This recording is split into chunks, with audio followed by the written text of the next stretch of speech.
Vijaypath batch जी आपण नवीन चालू केलेली आहे त्याच्याबद्दल माहिती बघायची आहे. अनेक विद्यार्थी मला ओळखत असतील, काही नवीन विद्यार्थी असतील जे मला ओळखत नाहीत.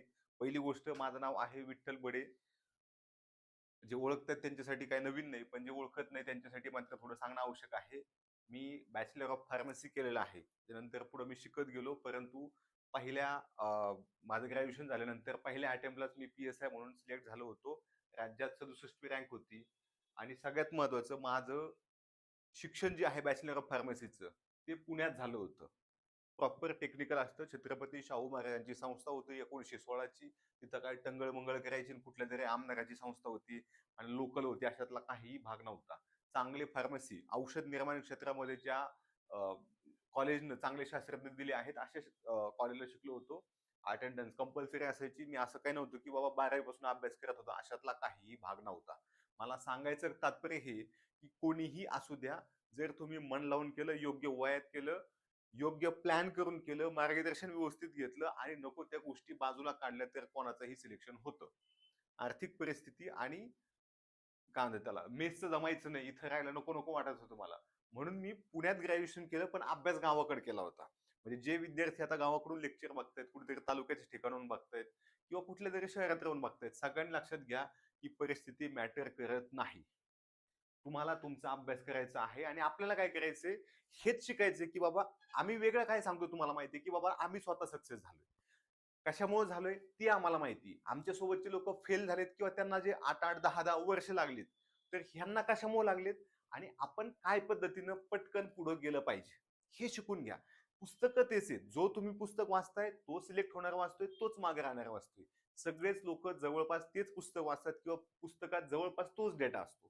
प्रश्न तिथं नाही. प्रश्न असा आहे की अभ्यास कसा करायचा आहे, नेमकं चुकतंय काय. आता तुमच्या लक्षात येईल सगळं आता लेक्चर बघितल्यानंतर की आपलं काय चुकतंय. ठीक आहे. तर त्याच्यामुळे ही गोष्ट मी सुरुवातीलाच काय सांगितली की जे नवीन विद्यार्थी आहेत, त्यांना एकदम एमपीएससीचं काहीच माहित नसतं. मलाही माहिती नाही. आमच्या आईला आणि वडिलांना अजूनही वाचता येत नाही. नाही येत. म्हणजे आमच्या आईची सही कशी माहिती का, हे बघा अशी.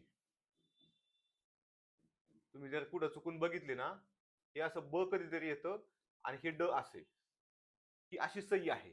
वडिलांना येत नाही, डायरेक्ट अंगठा. ठीक आहे. तर ती गोष्ट समजून घ्या की तुमचा बॅकग्राऊंड मॅटर करत नाही. माझं घर आजही शेतात आहे, तेव्हाही होतं. त्या परिस्थितीचा सुद्धा मॅटर होत नाही. प्रश्न असा आहे की तुम्ही कुठल्या पद्धतीने टॅकल करताय. असं काही नाही की मी आय-आय-टीत होतो. मी आय-आय-टीत असतो तर मी चुकूनही एमपीएससीला आलो नसतो. आय-आय-टी मधले जे हुशार बिंदू असतात ते तिकडे जातात. ऑस्ट्रेलियाला गेला, यूएसला गेला, युरोपला गेला. आय-आय-टी वाला एमपीएससी मध्ये चुकूनही येत नाही. पहिली गोष्ट हे लक्षात घ्या की एमपीएससी म्हणजे हुशार लोकांचं क्षेत्र आहे, हे डोक्यातलं काढून टाका. एमपीएससी हे ऍव्हरेज लोकांचं क्षेत्र आहे. हुशार लोक निघून गेले, ते दुसऱ्या देशात गेले, त्यांना 2-2 कोटी रुपये महिना आहे, ते काहीतरी वेगळ्या क्षेत्रात गेले, ते काहीतरी मोठे सर्जन झाले किंवा अजून वेगवेगळ्या क्षेत्रामध्ये ते कामं करतात. कुठले हुशार, अकॅडमिक पुस्तकी हुशार म्हणतोय मी. आता एखाद्याचा बिझनेस माइंड आहे, तो त्याचा वेगळा हुशार आहे. एखादा पॉलिटिक्स मध्ये, एखादा वेगळ्या क्षेत्रात आहे, काहीतरी गायन वादनाचे, त्यांचं सोडून द्या. जे पुस्तकी किडे होते आपल्यामधलेच, आता आपण पुस्तकी किडेच होणार आहेत. कारण एमपीएससीचा अभ्यास करायचा म्हणजे पाठांतर आहे, लक्षात ठेवणे, प्रश्न सोडवायचे, गणित सोडवायचे, काही ठिकाणी लिखाण पण आहे. तर ह्या गोष्टी आपल्याला करायच्यात. आपण पहिली गोष्ट ऍव्हरेज आहोत ही गोष्ट लक्षात घ्यायची. ओके. त्याच्यामुळे त्याचं अजिबात टेन्शन घ्यायचं नाही की मला जमेल का नाही. आता तुम्हाला ह्या बॅच बद्दल काय काय घेणार आहेत आपण हे सांगतो. आता बॅच तुमच्यापैकी सगळ्याच विद्यार्थ्यांनी घेतलेली आहे. की पहिली गोष्ट, ही बॅच जी आहे ही तुमच्या मेगा भरतीसाठी आहे. मेगा भरती म्हणजे एमपीएससी मधून जी मोठ्या प्रमाणात जागा भरणार आहेत, ज्या गटकच्या 70% जागा एमपीएससी कडे गेलेल्या आहेत. फक्त गटकच्या म्हणतो मी, गटच्या नाही म्हणत. तर त्याच्यासाठी ही एकच कंबाईन बॅच आहे की ज्याच्यामध्ये तुम्हाला सेपरेट बॅच घेण्याची गरज नाही. आधी कसं होतं, तलाठीला वेगळं होतं, नगर परिषदला वेगळा सिलेबस होता, तुमच्या वनरक्षक दारूबंदीला वेगळा सिलेबस होता. वेगळाच म्हणजे काय असतं, काठिण्य पातळी कमी जास्त असायची. कुठेतरी उतारे आहेत, कुठं नाहीयेत मराठी इंग्लिशची. किंवा काही ठिकाणी गणित आहे, काही ठिकाणी गणित नाही, काही ठिकाणी बुद्धिमत्ता आहे ती बेसिक लेवलची आहे. म्हणजे तलाठीची बुद्धिमत्ता बेसिक, जी ग्रॅज्युएशनवर एक्झाम होती. आणि तिकडे दारूबंदी पोलीस जी गटकचीच आहे पण 10वी पासवर आहे, तिची इंग्लिश अजून अवघड, त्याचं बुद्धिमत्ता अजून अवघड. अशा पद्धतीने होतं, ती आता राहणार नाही. ऑनलाईन मध्ये जेव्हा तुमची टीसीएसची एक्झाम असते तेव्हा काय होतं, की जी पर्सेंटाईल पद्धत आहे त्यांची, त्याच्यामध्ये अनेक गोंधळ व्हायचे. आता ऑफलाईन मध्ये तो गोंधळ होत नाही. कधीही लक्षात ठेवा, ऑनलाईन पेक्षा ऑफलाईन एक्झाम कधीही चांगली. तिथं तुम्हाला फ्रॉड बघायला मिळत नाहीत. आणि एमपीएससी खरंच खूप चांगली संस्था आहे. जसं आम्ही TCS ला नावं ठेवतोय किंवा त्यांना काहीतरी बोलतोय किंवा त्यांना बाकीचे लोक जी शिव्या घालतात विद्यार्थी, तसं एमपीएससी ला कोणीही शिव्या घालत नाही. हा, निकालात एखाद्या 2 एक्झामचा डिले होतो, सगळ्यांचा नाही. व्यवस्थित टाइम टेबल येतं, व्यवस्थित वेळेला एक्झाम होती. आता ही एक्झाम सुद्धा तुमची पहिल्यांदा येते म्हणून थोडी डिले झाली. ठीक आहे. जे विद्यार्थी अगदी जुलैमध्ये लेक्चर बघत आहेत, बघतील समजा, तर त्यांना थोडंसं वेगळं वाटेल कदाचित, पण लक्षात घ्या की ही बॅच तुम्हाला सगळे विषय तुमचे कव्हर करून घेणार आहे. याच्यामध्ये तुमचा एकच पेपर होणार आहे, ते तर तुम्हाला आतापर्यंत कळलंच असेल समजा, आणि त्यानुसारच आपण ते सगळं चालू केलेलं आहे. बेसिक टू ऍडव्हान्स आम्ही सगळं शिकवू. लक्षात घ्या, तुम्ही फॉर्म भरलाय, तुम्ही बॅच घेतली, तुम्ही 4 पुस्तकं घेतली, अभ्यासिका लावलीये, मेस लावलीये, म्हणजे तुमचं सिलेक्शन होणार नाही. सगळेच लोक हे करतात. मग सिलेक्ट होणारे वेगळं काय करतात, की कमी वेळेत जास्त अभ्यास करतात, नको त्या गोष्टीपासून लांब राहतात. इथं तुम्हाला मी काहीही शिकवायला आलो नाही. तुम्ही ह्याला मोटिवेशनही समजू नका, पण आपल्याला कशा पद्धतीने तयारी करायची हे आपल्याला शिकायचं. पहिली गोष्ट, इथं तुम्हाला बेसिक टू ऍडव्हान्स आहे. जुनं काहीही मिळणार नाही. आपली कंबाईनची बॅच आहे, तिकडचं काहीतरी उचललं इकडं टाकलं असं होणार नाही. त्याच्यामुळे तुम्हाला सगळेचे सगळे फोल्डर पहिल्या दिवशी तरी मोकळे दिसतील. नंतर त्याच्यामध्ये जसं जसं लेक्चर होईल तसंच ऍडिशन होणार आहे. 14 जून पर्यंत आपण कमी लेक्चर घेऊ, कारण तुमच्यापैकी बहुतेक जणांची 14 जूनला एक्झाम आहे, किंवा नसेल तरी बाबांनो बाकीच्यांना आपल्याला सोबत घ्यावं लागतं. कदाचित तुमच्यापैकी काहींचा आधीच अभ्यास थोडाफार झालाय, कोणीतरी आधीच काहीतरी पोलीस भरती केली आहे, एमपीएससी कंबाईन केली, तिकडे सक्सेस मिळत नाही, आणि एखादा तुमच्यामध्ये तुमचाच भाऊ असा आहे की बाबा मला काहीच माहित नाही, माझा तर पहिला दिवस आहे. असेही वेगवेगळे लोक असतात. त्याच्यामुळे तुम्ही त्याचं टेन्शन घेऊ नका. प्रत्येकाला, जसं तुम्ही शाळेत असताना एखाद्याला गणित कळतं, तुम्हाला कळत नाही, त्याला मराठी कळतं, तुम्हाला पण कळते, एखाद्याला बुद्धिमत्ता कळते, तर तुम्हाला जीके कळते. तुमच्यापैकी तुमच्या घरामध्ये तुमच्या बहिणीला डॉक्टर व्हायचं होतं, तुम्हाला इंजिनियर व्हायचं होतं. स्वप्न का व्हायना, पण प्रत्येकाचे स्वप्न वेगळे असतात. तसं इथं सुद्धा तुम्हाला असं होणार आहे की हा खूप सोपा टॉपिक आहे, आणि तरी तुम्ही शिकवताय, कारण तुमच्या शेजारी जो दुसरा मुलगा बघतोय लेक्चर दुसऱ्या अभ्यासिकेतून किंवा दुसऱ्या झाडाखालून, तर त्याला ते माहिती नसतं. आपल्याला सगळ्यांना सोबत घेऊन जायचं आहे. ठीक आहे. ओके. तर आता ह्याच्यामध्ये तुम्हाला फी बीचं काय बोलणार नाही मी इथं. ही जी मेगा भरती आहे ह्याच्याबद्दल तुम्हाला बोलू. सगळा सिलेबस बेसिक टू ऍडव्हान्स शिकवलं जाईल. लाईव्ह प्लस रेकॉर्डेड आहे. तुम्हाला लेक्चर कितीही वेळा पाहता येतात. अनलिमिटेड व्ह्यूज आहेत. तुमच्या मोबाईलमध्ये 999 व्ह्यूज दाखवल. व्ह्यूज म्हणजे काय, तुम्ही मोबाईल ओपन केला आणि 10 मिनिटं लेक्चर बघितलं, बंद केलं, म्हणजे तुमचा एक व्ह्यू गेला असं होत नाही. तुमचे फक्त 10च मिनिटं वजा होणार. म्हणजे जर 60 मिनिटाचा एखादा व्हिडिओ आहे, तर तुम्हाला किती मिळणार, ते 6000 तास मिळणार. ठीक आहे. 6000 तासातून तुमचे फक्त 10च मिनिटं वजा होणार आहेत, एक व्ह्यू कमी होणार नाही. जेव्हा तुम्ही सगळं मिळून 60 मिनिटं बघणार, तेव्हा तुमचा एक व्ह्यू कमी होणार आहे. पण इतक्या वेळा आपण सिनेमा सुद्धा बघू शकत नाही. तुम्ही स्वतःचा सुद्धा व्हिडिओ बघू शकत नाही, शॉर्ट असेल तरी सुद्धा. काही जोक असू द्या, कॉन्ट्राव्हर्सी असू द्या, काही असू द्या, एक व्हिडिओ एवढा वेळा बघू शकत नाहीत, बघायचा सुद्धा नाही. व्हिडिओ किती वेळा बघायचे आम्हाला काही नाही, आम्हाला एकदा शिकवायचं, तर तुमचंच इंटरनेट जाणार आहे, त्याचा प्रश्न नाही. परंतु एक व्हिडिओ एकदाच मन लावून बघायचा आहे. सगळं सांगणार आहे तुम्हाला शेवटपर्यंत, पण एकदाच बघायचा.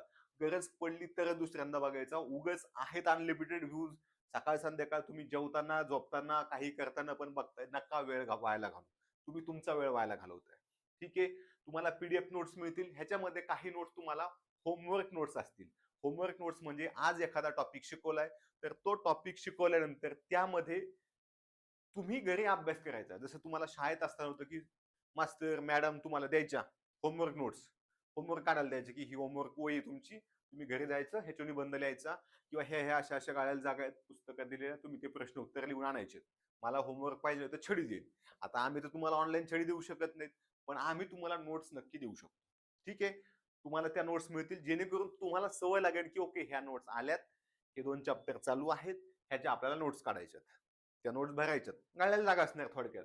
समजा आपण कुठलाही एखादा विषय घेतला, चला चालू घडामोडीचा आहे की बाबा आता XYZ मुंबईचे मुख्य न्यायाधीश झालेले आहेत, तर मग आम्ही काय करणार की मुंबई उच्च न्यायालय स्थापना तुम्ही लिहायची. ह्याच्यामुळे काय होणार की तुम्ही 4 पुस्तक हातात घेणार, मग तुम्ही लिहिणार तिथं की बाबा 1862 ला त्याची स्थापना झाली. मग मुख्यालय कुठं आहे, मुंबईला आहे. सध्या नेमकं नाव काय आहे, मुंबई जरी आपण म्हणत असलो तरी त्याचं नाव बॉम्बेच आहे. इथं सुद्धा बॉम्बेच लिहिले. कोणी म्हणतंय नाही नाही मग तुम्ही महाराष्ट्रात विशित, पण तिथला बोर्ड बदला, मुंबईत जा, बोर्ड बदला. आपण विद्यार्थी आहोत, आपल्याला ही अस्मिता, आणि जात धर्म ह्या सगळ्या गोष्टी बाजूला ठेवायच्या आहेत. एकतर आपल्याला सिलेक्शन करायचं, नाही तर पॉलिटिक्स मध्ये जायचं. मग तुम्हाला जर कमेंट करत बसायचे असतील लोकांना, तिकडं बसा, वेळ व्हायला घालू नका, तुमचाही घालू नका आणि आई वडिलांचाही घालू नका. ठीक आहे. सराव टेस्ट तुम्हाला दर आठवड्याला मिळतील. त्याच्यासोबत तुम्हाला शिकवतानाच आम्ही प्रश्न विश्लेषण घेणार. म्हणजे एखादा टॉपिक शिकवलाय, चला मोदीजींनी सगळ्यात जास्त दिवस पंतप्रधान म्हणून काम केले भारताच्या इतिहासामध्ये, म्हणजे प्रमुख राहिलेले आहेत ते. तर मोदीजी विषयी शिकवत असताना आम्ही लगेच तिथं घेणार किंवा मोदींचं काय आहे, आत्मचरित्र कोणतं आहे, अगदी ऑप्शन देणार. तुम्हाला सांगणार की ह्याच्या अजून काय प्रश्न येऊ शकतो, मोदीजींचा जन्मदिवस कोणता, जर त्याच्या दिवशी एक आपण काही दिनविशेष ठेवला असेल तर समजा मोदीजींना कोणकोणते पुरस्कार मिळालेत बाबा, नोबेल मिळालाय, ऑस्कर मिळालाय, जे काय मिळालं ते कोणताच मिळालं नाही, यातला भारतरत्न नाही मिळाला, पण जे जे मिळालं ते आपण टाकू शकतो. म्हणजे तुमचा काय होईल, त्या घटकाचा अभ्यास होईल.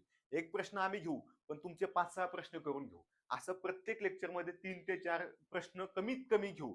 त्याच्यामध्ये गरज असेल गणित बुद्धिमत्ताचे नुसते प्रश्नच असतात, परंतु जीके, मराठी, इंग्रजी ह्याच्यामध्ये सुद्धा तुमचे 5, 10, 15 जेवढी गरज असेल तेवढे प्रश्न घेऊ आणि सोल्युशन करून घेऊ. म्हणजे तुमचा अजून कन्सेप्ट क्लिअर होईल. ठीक आहे. प्रश्न विश्लेषण असणार, कालावधी काय अडचण नाही. तुमची एक्झाम जर लांबली तर आपण तो कालावधी वाढवून देऊ, त्याचं टेन्शन घेऊ नका. ठीक आहे. हे झालंय, ही अर्धी टीम आहे.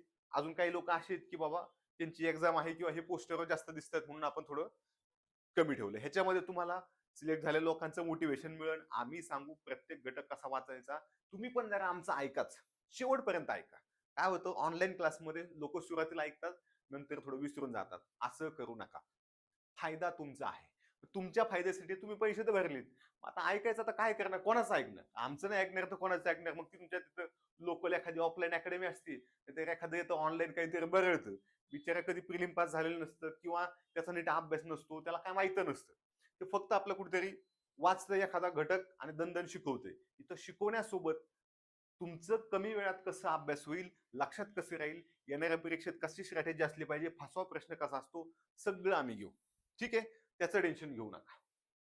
हे बघा, आता टीमची ओळख करून देतो. हे तुम्हाला राहुल सर कदाचित युट्यूबला तुम्ही बऱ्याचदा बघितले असतील. सुशांत ढेकळे सर जे आहेत, यांचं 2 वेळा युपीएससीतून फायनल सिलेक्शन झालेलं आहे. त्यांचा हार्टचा प्रॉब्लेम आहे. कोल्हापूरचा माणूस आहे, फुटबॉल खेळतो, कुस्ती खेळतो, जिम लागतेच, जिम शिवाय होत नाही. पण प्रॉब्लेम काय आहे की त्यांचे 72 जे आपले हार्टबीट पडायला पाहिजे 72 नॉर्मल माणसाचे, तर ते 60च पडतायत. म्हणून त्यांना ट्रेनिंग मधून त्यांना तिथून जावं लागलं. त्यांना 3 महिन्याची मुदत दिली होती की 3 महिन्यात आम्ही आमचे डॉक्टर प्रयत्न करतील, तुम्ही तुमचे करू शकता. पण 3 महिन्यात तुम्हाला ते हार्ट रेट 60 वरून 72 वर न्यावे लागतील, जे शक्य झालं नाही. आता एखाद्याचा प्रॉब्लेम असतो, प्रॉब्लेम काय, फक्त ठोके पडण्याचा प्रॉब्लेम आहे, फॉल्टी काहीच नाही. तुम्हाला शिकवताना लक्षात येईल की अरे हा माणूस तर काहीच नाही, काही प्रॉब्लेमच नाही. आणि असं कोणी सांगू शकत नाही. जर तुम्हाला असं वाटतंय की नाही हा माणूस कुठे सिलेक्ट झालेला नाही, तुम्हाला सांगतो मी कशी कंप्लेंट करायची, तुम्ही कंप्लेंट करून घ्या. ठीक आहे. सेम इकडे मी आहे. माझंही तुम्हाला माहित असेल की मी पहिल्या अटेम्प्टला पुण्यात ग्रॅज्युएशन करून गावाकडे बसून झाडाखाली बसून पीएसआय झालो होतो. त्याच्यासोबत मी जीएसटी डिपार्टमेंटला काम केलं होतं. मी 2-2 वेळा राज्यसेवेच्या मुलाखती सुद्धा दिलेल्या आहेत आणि 27व्या वर्षी त्या एमपीएससीला रामराम ठोकून माझे माझे बाकीचे कामं चालू केले होते. सामाजिक कामाची आवड जरा मला झटका येतो. ठीक आहे. तुम्हाला कदाचित माहित असेल, कोणी सोशल मीडियाला बघत असेल, तरी आम्ही सोशल मीडियाला जास्त टाकत नाहीत. म्हणजे माझंही तुम्हाला कळलं की बाबा टीम कशी आहे. ज्ञानेश्वर बांगर आहेत, यांनी सुद्धा पीएसआयच्या 2-2 मुलाखती दिलेल्या आहेत. पण आता तुम्हाला दिसत असेल की माणूस थोडासा आहे, दष्टपुष्ट आहे, तर पळणं होत नाही. मग पळणं होत नाही तर तुम्हाला फिजिकल निघणार नाही, मग तुमचं सिलेक्शन होणार नाही. असा प्रॉब्लेम आहे. म्हणून ते तुम्हाला शिकवायला राहिले, कदाचित त्यांना आवड पण होती सामाजिक कामाची, शिकवण्याची, तो पण फायदा आहे. तुम्हाला गणेश सर आहेत, हे तुम्हाला पॉलिटी, इतिहास हे विषय शिकवणार आहेत. कदाचित असं होईल की एक विषय 2-2 जण घेतील, ते तुम्हाला तिथं वेगळा बेनिफिट होईल की समजा मला काही गोष्टींची आवड आहे किंवा मी खूप चांगलं शिकवतोय, मी ते घटक घेईल, वेगळं कोणतरी घेईल, मूलभूत हक्क, कर्तव्य, तत्वज्ञ, हे मला असं शिकवायला जास्त इंटरेस्ट येत नाही. ठीक आहे. पण बाकीचे घटक मी व्यवस्थित घेईल, त्यांना हे शिकवण्यात जास्त इंटरेस्ट आहे, तेही घेतील. ठीक आहे. त्याच्यासोबत जेडी सर आहेत, हे सुद्धा तुम्हाला गणित बुद्धिमत्ता शिकवणार आहेत. काजल मॅडम आहेत, तुम्ही युट्यूबला कधीतरी बघितलेलं असेलच. ठीक आहे. तर तुम्हाला शिकवण्याबद्दल अजिबात टेन्शन घेऊ नका. तुम्ही फक्त तुमचा अभ्यास कसा करायचा, कसा वाढवायचा, ह्या गोष्टीकडे लक्ष द्या. तुम्हाला अडचण असेल तरी सुद्धा आम्ही तुम्हाला प्रत्येक गोष्ट सांगणार आहोत. आता अजून एक लक्षात घ्या की दर शनिवारी आपली टेस्ट असते. शनिवारी काय असतं, टेस्ट असते. आणि त्यासोबत तुमचं चर्चासत्र असतं. एक तुम्हाला टेस्ट देणार, इथं काय असणार, शनिवारी तुमची टेस्ट असणार. तुम्ही ती झालेल्या घटकावरच देणार, कारण नवीन विद्यार्थी असतील किंवा जुने असतील, दोघांच्याही कामाला असली पाहिजे. डायरेक्ट आम्ही तुम्हाला 100 मार्काची द्यायची, ठीक आहे, जुन्या विद्यार्थ्यांसाठी कदाचित त्याचा फायदा होईल, पण नवीनचं काय, त्यापेक्षा सोपे अवघड कमी येतील मार्क जास्त येतील, परंतु आपण शनिवारी झालेल्या टॉपिकवरच टेस्ट घेऊ. आणि जसा टॉपिक 40-50% होईल तशी मात्र फुल टेस्ट घेऊ तुमची, त्याचंही टेन्शन घेऊ नका. ओके. हा हा ह्याच्यामध्ये जे चर्चासत्र असणार आहे ना, ह्या चर्चासत्रामध्ये प्लस पॉइंट काय असणार आहे तुमचा, की इथं आम्ही तुम्हाला प्रत्यक्ष इंटरॅक्शन करणार आहेत, की बाबा नक्की बॅच मध्ये काय प्रॉब्लेम आहे, तुम्हाला काय कमी पडतंय, कुठल्या घटकाची चुकून नोट्स टाकायची राहिली, अरे बाबा तुमची शनिवारी टेस्टच झाली नाही, असं काहीही होणार नाही. किंवा सिलेबस बाकी बऱ्याच शिकवायचं आणि त्यांनी अचानक सांगितलं की नाही आम्हाला सप्टेंबरच्या 10 सप्टेंबरलाच एक्झाम घ्यायची, तर अशा वेळेस जे आपण सध्या 4 लेक्चर घेण्याचा तुमचा प्लॅन आहे, तर ते लेक्चर 7 घेऊ ना, तुमचा सिलेबस लवकर संपू. तुमचा सिलेबस लवकर संपण्यासाठी थेट तुमच्याशी इंटरॅक्शन साठी तो एक चांगला मोलाचा मार्ग आहे, की काय करायचंय तुम्हाला, चर्चासत्र घ्यायचं तुमच्यासोबत, दर आठवड्याला 1 तास कोणीतरी बोलेल, कोणीतरी म्हणजे शिक्षकांपैकी बोलेल, मी बोलेल, तुमची काय समस्या आहे हे आम्ही जाणून घेऊ आणि काय बदल करायचा आहे. की समजा एखादा विषय आहे आणि एखाद्या विषयामध्ये तुम्हाला असं झालं, आवाज येतोय बाहेरचा,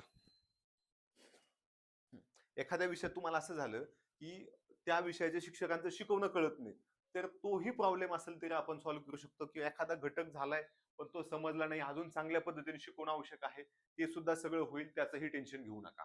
आता बघा,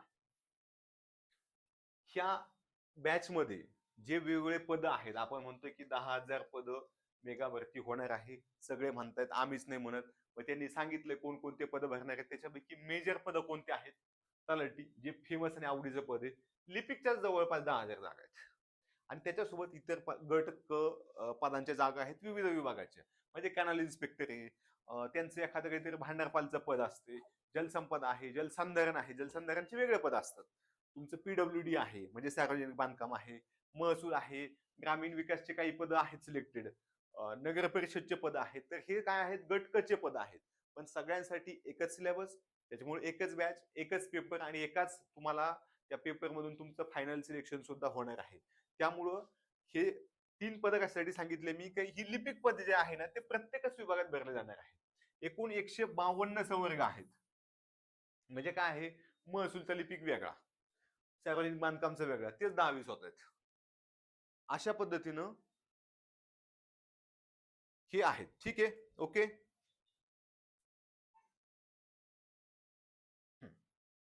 ठीक आहे, सगळ्या प्रश्नांची उत्तर मिळतील. एकदा हे समजून घ्या की आता आहे काय काय, शांत डोक्यानं समजून घ्यायचं आणि लक्षात घ्यायचं की तुमच्या एक्झामच्या वेळी तुम्ही तुमचं काय करायचंय, की सॉरी लेक्चरच्या वेळी, लेक्चर चालू असताना काय काळजी घ्यायची ते सुद्धा सांगतो, ते सुद्धा व्यवस्थित समजून घ्या.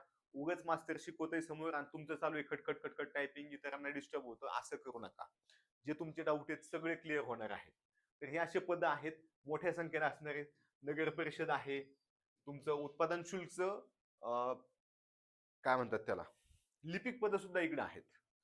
परिवहनचे आहेत, खूप खूप विभागाचे आहेत, मंत्रालयीन संवर्ग सुद्धा इकडेच येणार आहेत.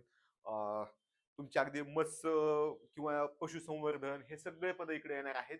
फक्त जे टेक्निकल पद आहेत त्यांचा मात्र सिलेबस थोडा वेगळा असणार आहे, जे आपण इकडे घेतोय आणि त्यांचं नावही घेत नाही. ठीक आहे, कॉमन सिलेबस वाले आपण घेणार आहेत. हा, आरटीओ साठी आपली गटकची बॅच आहे, ज्याच्यामध्ये तुम्हाला फक्त प्रिलिमचं शिकवलं जातं. मेन्स साठी मात्र तुम्हाला वेगळा सिलेबस आहे, तो वेगळा अभ्यास करावा लागणार आहे. आता बघा, 10,000 प्लस जागा तर एक सिंगल ऍडला येणार आहेत, 100% येणार, उलट ह्या 15 येतील, पण त्याच्यापेक्षा कमी येणार नाही. प्रश्न असा आहे की जाहिराती येईल, भरती होतील, पण आपलं होईल की नाही, आपण होईल मध्ये जाऊ की नाही मध्ये, आणि हे तुम्ही ठरवत असता. तुम्ही ठरवताय की मी इकडे जाणार आहे की इकडं. लक्षात घ्यायचं, होईल मध्ये किती लोक असणार आहेत शेवटी, 5%, आणि इथं किती असणार आहेत, 95%. पण जर आपण अभ्यास करणाऱ्यांचा रेशो काढला तर 25% मन लावून अभ्यास करणारे सिलेक्ट होणार आणि 75% फेल होणार, असं म्हणू शकतो आपण. 25 तर 30% करा, इकडे 75 तर 70च करा, परंतु जे लोक मन लावून अभ्यास करतात, हे आलं लक्षात, हे हौशे नवशे आहेत तिथं फॉर्म भरणार, त्याच्यामुळे यांचा काय विषय नाही. हे उगाच फॉर्म भरला म्हणजे एक्झामला जात नाही, तर एक्झामला गेलेले पण उगाच चला जाऊन बघतो मी काय करतोय, काय होतंय, काहीतरी आहे पोलीस भरती करतोय किंवा काहीतरी सेंट्रलची एक्झाम देतोय, उगाच यायचं म्हणून येऊन बसला. ठीक आहे, एखाद्याचं वय झाले, तिकडे काहीतरी त्याचं शिक्षक म्हणून काम होईना किंवा अजून कुठेतरी 2-3 ठिकाणी वेटिंगला आहे, तर ते कुठेतरी प्रयत्न करते किंवा एखादी मुलगी आहे, ती सासरचे खूपच मागं लागलेत की बाबा बाई तुझं सिलेक्शन व्हायला पाहिजे, तू जॉईन व्हायला पाहिजे, म्हणजे आपले 4 पैसे इन्कम वाढेल किंवा त्या मुलीला असतं की नाही माझी मैत्रीण क्लास 1 झाली आता मला यायचंय म्हणून. असे लोक फॉर्म भरत असतात आणि त्याच्यामुळे काय होतंय ते फॉर्मची संख्या जास्त दिसती, परंतु त्याचा काय कॉम्पिटिशन त्यांचा काही संबंध नसतोय.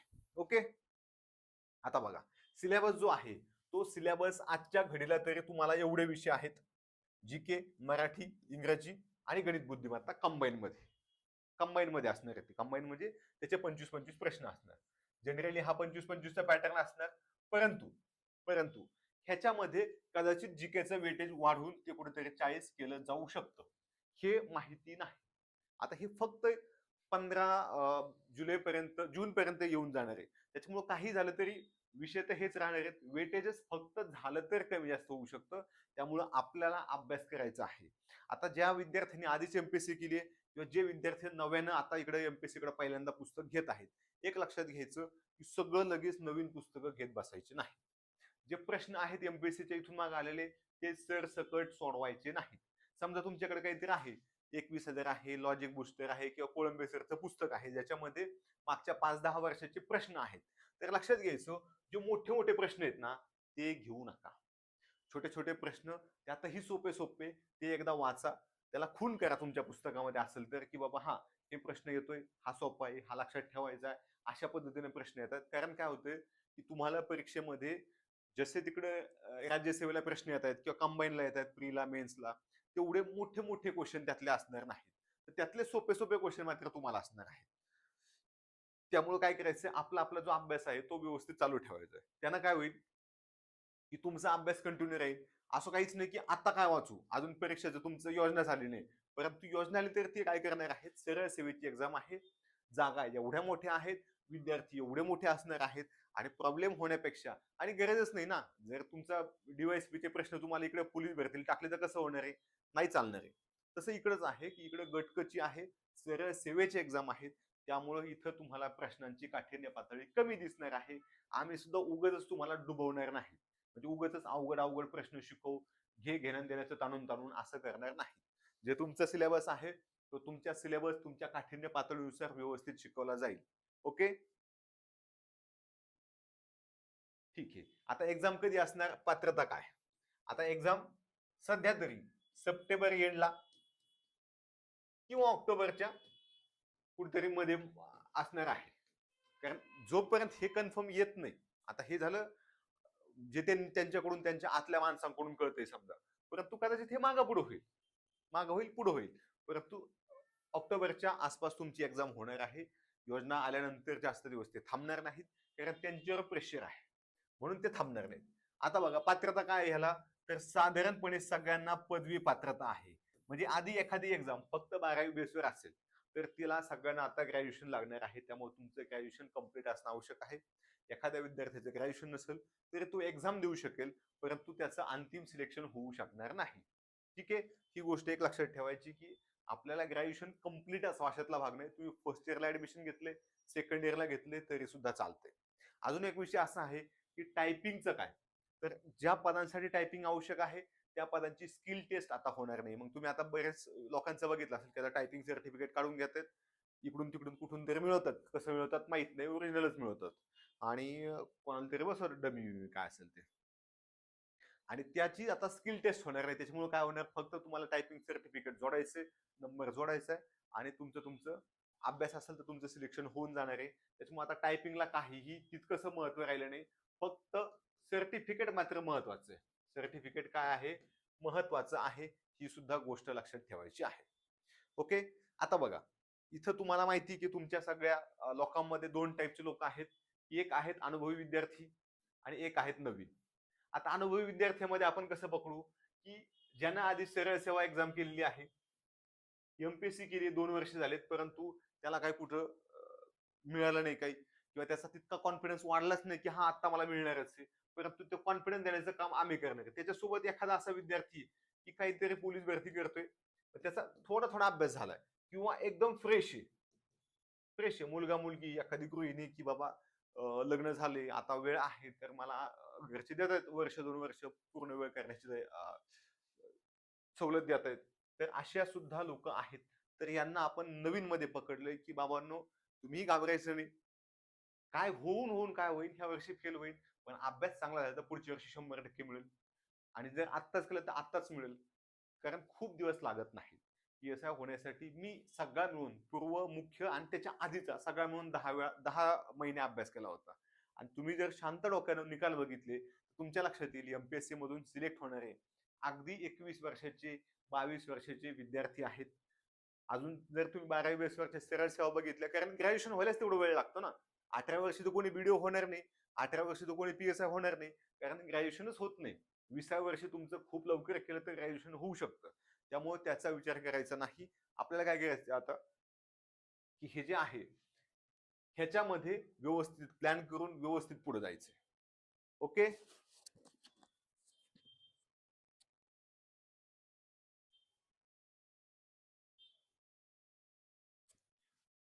हा, तर आता हा एकच प्ले हे असणार आहे काय, एकच पेपर असणार आहे, त्याचं टेन्शन घेऊ नका. ओके. हा, आता बघा, लेक्चर करत असताना कमी वेळेत जास्त अभ्यासाची स्ट्रॅटेजी कुठेही लक्षात ठेवायची. कोणीही सांगेल की तुमचं पहिली गोष्ट लेक्चर व्यवस्थित मन लावून बघायचं आहे. जिथं तुम्हाला शांत वातावरण मिळेल अशा ठिकाणी बसायचं आहे. तिथं तुम्ही हातामध्ये पेन, नोटबुक, पेन्सिल, बुक ज्या गोष्टी लागतात त्या जवळ ठेवायचं आहे. त्याच्यामुळं काय होईल, प्रथमेश आवाजाचा काय प्रॉब्लेम बघूया. तर ही गोष्ट लक्षात ठेवायची की आपल्याला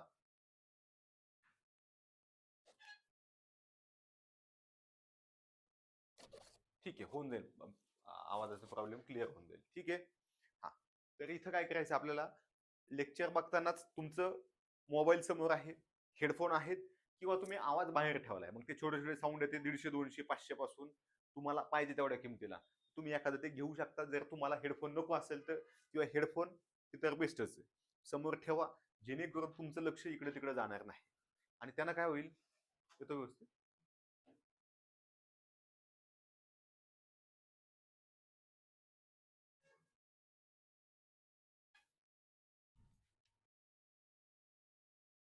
ठीक आहे. तर त्याचं टेन्शन घ्यायचं नाही. आपल्याला काय करायचंय, हे करताना व्यवस्थित करायचंय. जे शिकवतायत, आम्ही तुम्हाला बोर होऊ नये म्हणून काय करणार आहेत, मधून मधून जोक सांगणार आहेत. काही एखादा आमचा आयुष्यात काही घडलेली घडामोड असेल जी टॉपिकशी संबंधित आहे ती सांगणार आहेत. प्रश्नाशी संबंधित काही आयोगानं घोळ घातला याच्या आधी किंवा त्याच्यामध्ये काही त्यांनी वेगळी काहीतरी ट्रिक दिली ते सांगणार आहेत. आता विज्ञान सारखा विषय तो अजून वेगळ्या पद्धतीने समजून सांगायचा असतो की जेणेकरून तुमच्या सहज लक्षात राहील, ते सुद्धा शिकवणार आहोत.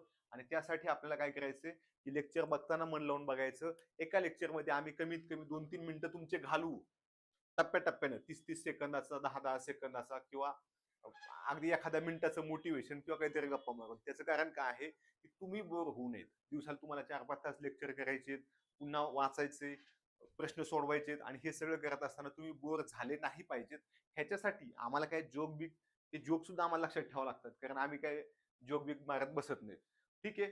तर हे सगळं तुम्हाला फक्त बोर होऊ नये म्हणून, जेणेकरून तुमचं कॉन्सन्ट्रेशन लक्षात राहते. आणि जेव्हा तुम्ही हे करताय, एखाद्या शाळेत असता, तुम्ही कॉलेजला असता, आणि एखादा एकदम शिक्षक येऊन सांगतोय असं, महात्मा गांधीजी यांचा जन्म 2 ऑक्टोबर 1869 रोजी अहमदाबाद येथे झाला. ठीक आहे, म्हणजे गुजरातमध्ये झाला असं सांगितले, तर ते असं थोडं बोरिंग वाटतं.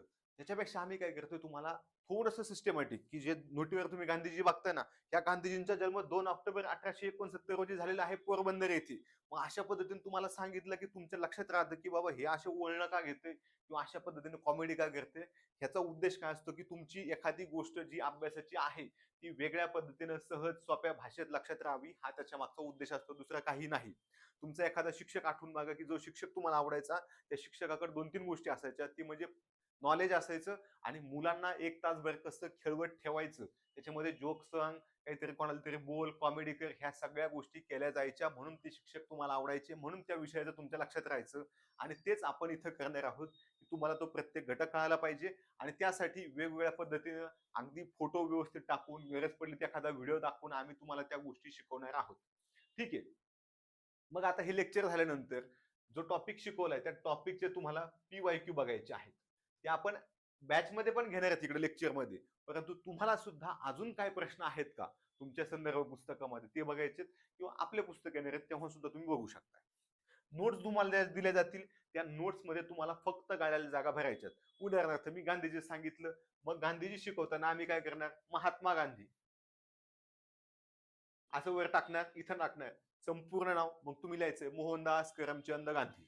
जन्म जन्म तुम्हाला लिहायचं, जन्मस्थळ तुम्ही तिथे कंसात एक्स्ट्रा माहिती स्वतः सुद्धा टाकू शकता. त्यानं काय होईल, की तुम्हाला अभ्यास करायचं एक येईल, की बाबा ह्या बाबाने जे शिकवलंय आज, या बाईनं जे शिकवलंय ते माझ्या लक्षात राहिले. आता माझं व्यवस्थित होतंय, मी 2 पावलं अजून पुढे जातोय. गाळ्याला जागा भरायला त्यानं काय होतंय, की तुम्हाला जी शाळेत सवय होती, ज्या शाळेत खूप चांगल्या सवय होत्या, ज्या आपण पाळल्या नाहीत, त्याचा इथं तुम्हाला फायदा होणार आहे. ठीक आहे. आता बघा, सराव टेस्ट आहे तुमची शनिवारी होणार आहे. त्याच्यासोबत आपण सराव क्वेश्चन सुद्धा तुमच्याकडून घेणार आहोत. आणि चर्चासत्र जे तुमचं वीकली असणार आहे, शनिवारीच असतं, कन्फर्म असतं. त्याचा सुद्धा तुम्हाला फिक्स टाइम करून दिला जाईल, ज्याच्यामध्ये तुम्ही बिंदास बोलायचं, की मला अभ्यास कसं करायचं सांग, माझा असा असा प्रॉब्लेम आहे, डॉक्युमेंटचा प्रॉब्लेम आहे. जे काय असेल ते आपण इथं बघणार आहोत. एखाद्या विषयाची अडचण असेल ती सुद्धा समजून घेणार आहोत. ठीक आहे. हे अशा पद्धतीने आपला बॅचचा प्लॅन असणार आहे. तुम्ही सुद्धा असाच करायचा आहे. इथून मागे तुम्ही असंच केला असता तर अजून कदाचित 2 पावलं पुढे गेला असता. परंतु जे झालंय मागचं, चांगलं असेल वाईट असेल सगळं सोडून द्यायचं. इथून पुढे काय करता येईल आपल्याला चांगलं ते बघायचं. लेक्चर पाहताना काय करायचं बाबांनो, मोबाईलचे नोटिफिकेशन पहिले ऑफ करायचे. काय करायचे, नोटिफिकेशन ऑफ करायचे सगळे. लेक्चर पाहतानाच नाही, मुळात जनरली अभ्यास करणाऱ्या कोणत्याही व्यक्तीचं व्हॉट्सअपचं नोटिफिकेशन, टेलिग्रामचं नोटिफिकेशन, ऍपचं नोटिफिकेशन सगळे बंद असावेत. काहीच गरज नाही. अनावश्यक मित्रांना उगच फोन लावून वैतागू नका.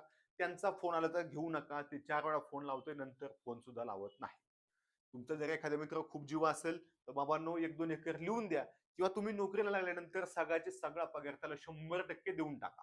म्हणजे आम्हालाही कळेल तुम्ही किती दानशूर आहात. पण वेळ मात्र देऊ नका. वेळ खूप महत्वाचा आहे. वेळ दिला तर तुमचं नुकसान होणार आहे, तुमच्या आई-वडिलांचं नुकसान होणार आहे. मग उगाच त्यांनाही त्रास, तुम्हालाही त्रास, वर्षानुवर्ष असेच जातील. मग गावातले लोक नावं ठेवतात. आणि हे होऊ द्यायचं नसेल, त्याला एकच उपाय आहे, तो म्हणजे नको त्या गोष्टीपासून लांब राहायचं. ठीक आहे. लेक्चर बघताना शांत ठिकाण निवडा. नाहीतर तुम्ही घरात बसला, एखादी मुलगी आहे, तिच्या बहिणीला बाळ झाले, ती येते सारखं मोबाईल हाताला हिसकावतंय. एखादा मुलगा आहे, त्याचा कोणीतरी भावाचा, बहिणीचा मुलगा आहे, शेजारचं कोणतरी येते, म्हाताऱ्यांचा धिंगाणा चाललाय, कोणतरी शेजारी मालिका बघतोय. अशा ठिकाणी अभ्यास करू नका, लेक्चर करू नका, काहीही होणार नाही. तुम्ही काय केलं पाहिजे, त्यासाठी शांत ठिकाण निवडा. तुम्ही अभ्यासिका निवडा, एसी निवडा, फॅनवाले निवडा, काहीच नसलेले निवडा, झाडाखाली बसा, कुठे टेरेसला जाऊन बसा, किंवा तुम्हाला वाटेल तिथं बसा. पण ठिकाण शांतच असलं पाहिजे. तुमचं कॉन्सन्ट्रेशन झालंच पाहिजे. गोष्ट छोटी आहे पण डोंगरा एवढी. छोटी छोटी मगर मोठी बात आहे. कळलं का? की हे तुमच्या लक्षात येत नाही. सारखा मोबाईल मी आम्ही कधी कधी बघतो ना पोरांचा, सारखा खड खड खड खड. अरे याला 1 मिनिटात 10 लोकांचे मेसेज येतात. 1 मिनिटात दर 6 सेकंदाला मेसेज येतोय. एवढे सगळे टेलिग्राम चॅनल जॉईन केले, 200 टेलिग्राम चॅनल जॉईन केले, व्हॉट्सअप ग्रुप 300. कशाला काय करायचं तुम्हाला? तुमच्या जातीचा, तुमच्या वस्तीवरचा, तुमच्या भावकीचा, आईकडच्या नात्यांचा, वडिलाकडच्या नात्यांचा एवढ्या ग्रुपची काहीही गरज नाही. तुम्ही विद्यार्थी आहात, आपलं काम आणि आपण. नाहीतर मग तेच करायचं, मावशीला गुड मॉर्निंग पाठव, मामाला गुड मॉर्निंग पाठव, मित्रांना पाठव आणि ह्यांच्यासोबत टाइमपास करत बसायचं. कारण तुम्ही ह्याच्यासारखं, जर तुम्ही ह्याच्यामध्ये वेळ घालवला तर तुमचं अवघड होणार आहे. आणि हे छोटी गोष्ट आहे पण समजून घ्या, की ठिकाण शांत आहे पण तुमचा मोबाईल बंदच पाहिजे. त्याच्यासोबत छोटा विषय बघा, झोप व्यवस्थित पाहिजे. एखादा विद्यार्थी 6 तास झोपून फ्रेश राहू शकतो, एखाद्याला 8 तास झोप लागते, एखाद्याला 9 तास लागते. काहीच अडचण नाही. आता मी स्वतः अभ्यास करताना मला उठायची सवय होती पहाटे. म्हणजे मी पहाटे 5च्या आसपास ऍव्हरेज अभ्यास चालू करायचं. ऍक्च्युअल उठल्यानंतर फक्त दात घासायचे, पाणी प्यायचं आणि अभ्यासाला बसायचो. मी कधीही अलार्म लावून उठत नाही. मला आधीपासून सवय आहे की माझी झोप कंप्लीट नाही झाली तर माझं डोकं चालत नाही. मोबाईल फ्लाईट मोडला, तिकडं कोणी मेलं तरी चालते. ठीक आहे. तुम्ही काय कलेक्टर नाही. तुमच्या वाचून त्या जिल्ह्याचं, तालुक्याचं, गावाचं काहीही पडलं नाही. स्पर्धा परीक्षेचा विद्यार्थी म्हणजे त्या आई-वडिलांच्या डोक्याला एक प्रकारचा ताण असतो. अशा पद्धतीनेच ते तुम्हाला वागवतात. भले तुम्हाला तोंडावर गोड-गोड बोलत असतील, पण त्यांना वाटतं कधी ह्याचं सिलेक्शन होतंय आणि कधी ह्याचं लग्न होतंय किंवा लग्न झालं असेल तर कुठेतरी निघून जातंय नोकरीला. असं त्यांना झालेलं असतं. वजन झालेलं असतं थोडक्यात. आणि हेच लक्षात ठेवायची की आपल्या वाचून कोणाचं काहीही अडत नाही. मग आपण काय करायचं, तो मोबाईल शक्य होईल तेवढा फ्लाईट मोडला ठेवायचा आणि कोणाचे कॉल आले तरी एकदा त्याचे 4 वेळा कॉल घेतले नाही की ते पुन्हा कॉलच लावत. आणि काय कामं असतात आपल्याला नातेवाईकांची, ह्याला भेटायचे, त्याचा XYZ कार्यक्रम आहे, मग त्याच्यात दहावा आला, वर्षश्राद्ध आलं, वाढदिवस आले, लग्न आले, अजून काहीतरी अॅनिव्हर्सरी आली. ह्याच्यामध्ये आपला वेळ घालवते वास्तुशांतीमध्ये. कशाला जायचं वास्तुशांतीला कुठं? आपला आपला अभ्यास करायचा. आपलं काम आणि आपण. नंतर त्याला बोलू आपण आपल्या ओपनिंगला. ठीक आहे. कुठं जायचं नाही. कोणत्याही नातेवाईकांनी त्यांच्या भावाच्या आणि त्यांच्या बहिणीच्या ह्याला तुमच्या अजून काय अडलं नाही. तुम्ही जरी मेलात ना आज तरी कोणाचंही लग्न अडणार नाही. मग कशाला जायचं? आलं लक्षात? आपलं आपलं बघायचं. थोडं स्वार्थी व्हा. काही दिवसांसाठी तरी स्वार्थी व्हा, की बाबा तुम्ही झोप प्रॉपर घ्या. 9 तास झोपणारा नालायक नसतो. पण जर तुम्ही 6 तास झोपलाय आणि 3 तास तुम्ही मोबाईल खेळताय किंवा गप्पा मारल्यात, तर तुम्ही महामूर्ख आहात. त्याच्यापेक्षा 9 तास झोपा. झोप कधीही चांगली. जेवढं जास्त झोपाल, तेवढा तुमचा मेंदू ऍक्टिव्ह राहील, चांगला राहील. परंतु मोबाईलचा वापर कमी करा. रील्स बघणं कमी करा. गरज नसेल तर Instagram बंद करा. आम्हाला थोडे व्ह्यूज कमी येतील, लाईक कमी येतील. आमचा विचार करू नका. कारण तुम्हाला स्वार्थी व्हायचंय. मग स्वार्थी होताना आमचा विचार करायचा नाही. आई, वडील, नातेवाईक, भाऊ, बहीण, शेजारी, भावकी सगळ्यांना नमस्कार. भाई मला इथं सिलेक्ट होऊ द्या, मग बघू आपण. कारण जर तुमचा भाऊ, तुमची बहीण सिलेक्ट झाली, तर तुम्हाला ते काही महिने, काही वर्ष 5-5, 10-10 हजार महिन्याला देतील. लग्न आलं, दिवाळी आली, काही दसरा आला तर तुम्हाला काहीतरी कपडे घालतील. ह्याच्या पलीकडे कोणीही काहीही देत नाही आणि कोणीही काही देऊ नये. आलं का लक्षात? तुमचं तुम्हाला करायचंय. छोटा विषय परंतु लक्षात घ्या, की तुमचा जो जवळचा मित्र आहे, तो क्लास 1 झाला आणि तुम्ही घरी बसले, तो तुम्हाला नक्की काय देणार आहे? काहीही देणार नाही. तुम्ही फक्त त्याच्यासोबत फोटो काढणार, मधून-मधून जेवायला जाणार. तो तुमच्या एखाद्या लग्नात येणार, नाचणार थोडाफार. ह्याच्या पलीकडे तो काही करणार नाही. जेवू घालन एकदा, ढाब्यावर घालन, एकदा स्वतःच्या घरी घालन. संपलं. तुमचे प्रश्न तुम्हालाच सोडवायचे आणि तुम्हाला प्रश्न सोडवायचे तर तुम्ही ह्या गोष्टी शिकायच्यात, की बाबा मला 6 तास झोपून जमत नाही. मला प्रॉपर स्वतःला 8 तास झोप लागायची. तरी मी कमी झोपतो. दुपारी एवढा तास झोप लागते, संध्याकाळी एवढा तास झोप लागते. त्याच्याशिवाय जर मेंदू चांगला चालत नसेल, तुम्ही जर झोपेला त्रास देताय आणि इकडे नको तिकडे वेळ घालवताय, गप्पा मारल्यानं त्याच गप्पा तुम्हाला अभ्यासाला आठवतात, की तो मला असं म्हणला, मग मी इम्प्रेशन टाकण्यासाठी काय सांगू? मग बोलता बोलता तुम्ही 2 गोष्टी खोट्या बोलता. खोटं लपवण्यासाठी तुम्ही अजून 4 खोटं बोलता आणि ही सायकल चालू होती अणुबॉम्बसारखी. आलं लक्षात? समजा तुम्ही सांगितलं कोणाला तरी, "हॅलो, हां, मला ना 60 स्कोर आलाय माझा. ह्यावेळेस मी बसेल मुख्यला." मग आता हे तुम्हाला माहिती आहे, की तुमचा स्कोर आलाय 40, तुम्ही सांगितलंय 60. मग आता हा फायनल की मध्ये किती होणार? मग तुमची ती तयारी. आता मी ह्यावेळेस काय खोटं बोलू? की माझे गोल मोजण्यात चुकले सांगू का अजून काहीतरी सांगू? म्हणजे तुम्ही काय करताय, एक खोटं लपवण्यासाठी 4 खोटं बोलून बसताय. आणि त्याचा प्रेशर मेंदूवर येतो, सिस्टीमवर येतो. कारण ते सतत लक्षात ठेवायचंय, की माझा स्कोअर 40-45 असताना मी 60 सांगितलाय. तर ते ओझं असतं डोक्यावर. अचानक मी बोलून गेलो 45 तर कसं होईल? माझा भांडाफोड होईल, सगळ्यांना माहित होईल. हा प्रेशर असतोय. म्हणून काय करायचं, कोणाच्या नादी लागायचं नाही. तू आहे ना मोठा, तिकडेच राहा. आणि एखाद्याला नाही सुधारायचं ना, कोणालाही सुधरत बसू नका. कोणत्याही धर्म, जात आणि कोणतं तरी आरक्षण किंवा गावातलं कोणतरी पॅनल आहे. आता काही इलेक्शन येतील जातील. कोणाची तरी मुलगी पळून गेली, जाऊ द्या. तू करतो का लग्न? नाही. किंवा एखादी मुलगी बाबा तिला कोणातरी सोबत लग्न करायचं त्याचं झालं, होऊ दे तिकडे, जाळ होऊ दे. आपल्या हातात जे आहे ते आपलं आपण करायचं. कोणा वाचूनही कोणाचं काहीही अडत नाही. तुम्ही गेल्यानं तुमचे आई वडील तुमच्या सोबत येणार नाही. एखाद्याचं लग्न झालं असेल, तुम्ही असं समजा की स्वतः तुम्ही टपकली, तर तुमचा नवरा किंवा तुमची बायको काय तुमच्या सोबत सती जाणार नाही. कोणाचंही अडत नाही. कोणीही, तुम्ही आज मेलात ना, तर तुमची आई वडील फक्त आजच्या दिवस उपाशी राहतील. उद्या दुपारी दणकावून खातील. ही गोष्ट लक्षात ठेवायची. त्याच्यामुळं आपल्याला ही छोटी गोष्ट आहे, की बाबा आपले 2 कष्ट आत्ता करू. 6 महिने, 8 महिने जे काय मिळतील ते मन लावून करू. मन लावलं की आपलं सिलेक्शन होईल आपले आयुष्य आपण व्यवस्थित जगू, सुखानं शांततेने जगू. उद्या तुम्हाला आमच्यासारखं काही सुचलं सिलेक्शन झाल्यावर नोकरी करताना, की नाही बाबा हे नाही हे करायचं मला, तुम्ही करू शकता. तुम्हाला कोणी सांगितलं नाही की तलाठी झाल्यावर तलाठीच राहिलं पाहिजे. तुम्ही पॉलिटिक्समध्ये जाऊ शकता. आपल्याकडे 1-2 आमदार आहेत, पोलीस कॉन्स्टेबल होते. शिपाईचे आमदार झालेले आहेत सध्याच ऑन ड्युटीत. विधानसभेत तुम्ही बघा की कोण कोण आमदार आहेत, आधी कॉन्स्टेबल होते. कॉन्स्टेबलचे पण तिकडे जातात.